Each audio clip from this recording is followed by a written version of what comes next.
আপু আলহামদুলিল্লাহ, হ্যাঁ আপু ও অ্যারেস্ট হয়েছে। এন্ড এই ধরনের চক্র, যারা কুচক্র মানুষকে ব্ল্যাকমেলিং করে এবং যারা এই ধরনের অসভ্য এমন কলঙ্ক যেন কোনো বাবার শরীরে এসে না পড়ে, এটা আপনাদের কাছে আমার অনুরোধ থাকবে, আপনারা আল্লাহর কাছে দোয়া করবে। নারী উদ্যোক্তা রুবায়েত ফাতেমা তনির প্রথম স্বামী শোয়েব কি তাহলে অবশেষে গ্রেপ্তার হলো?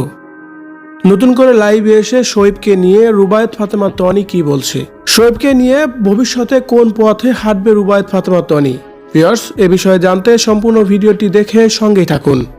তার কথাই আপনারা স্পষ্ট হয়ে যাবে। কে দরকার হইতো তাইলে সে মেয়ের মান সম্মান নিয়ে এইভাবে ফেসবুকে টানাটানি করতো না। বর্তমানে নারী উদ্যোক্তা রুবায়েত ফাতেমা তনির বর্তমান অতীত এবং কি তাদেরকে নিয়ে হচ্ছে অনেক বেশি আলোচনা সমালোচনা। বিশেষ করে তনির প্রথম স্বামী শোয়েবকে নিয়েও হচ্ছে অনেক বেশি আলোচনা। বলা হচ্ছে শোয়েব নাকি আবারও নতুন করে রুবায়েত ফাতেমা তনিকে বিয়ে করতে চায় এবং কি শোয়েবকে ঘিরে বিভিন্ন ধরনের কথাই বলা হচ্ছে। আবার এও বলা হচ্ছে শোয়েবকে নাকি গ্রেপ্তার করা হয়েছে, যদিও এর কোনো সত্যতা এখন পর্যন্ত পাওয়া যায়নি। তবে লাইভে এসে শোয়েবকে নিয়ে রুবায়েত ফাতেমা তনি বলছে আকাশ নিবিড়কে গ্রেপ্তার করা হয়েছে রীতিমতোই। তবে আকাশ নিবিড়ের মতো যদি ওরকম কাজ আরও কেউ করে প্রয়োজনে তাকেও গ্রেপ্তার করা হবে।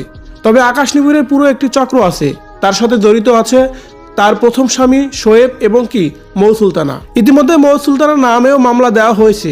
শোয়েবের নামে ভবিষ্যতে দেওয়া হবে শোয়েব যদি আরেকটু বাড়াবাড়ি করে, কারণ শোয়েবকে মাফ করে দেওয়া হয়েছে একটি কারণেই, সেটি হচ্ছে সে একমাত্র সানবীর বাবা, যার কারণেই আকাশ নিবিড়ের সাথেও শোয়েবের নামটি দেওয়া হয়নি।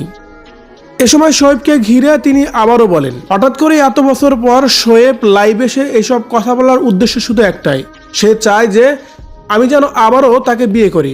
তার কারণ আমার স্বামী সাদাত রহমান তো মারাই গেছে। তার ইন্টেনশনটা এরকমই ছিল, যার কারণেই যখন আমি রাসেলকে বিয়ে করি ঠিক তখনই যেন তার মাথা নষ্ট হয়ে যায়। তার প্রত্যেকটা কথাই সে স্পষ্ট। সে দেখবেন আকাশ নিবিড়ের সাথে ভিডিওতে সে স্পষ্ট করে বলছে যে আমি সর্বশান্ত হয়ে গেলে সে আমাকে গ্রহণ করবে।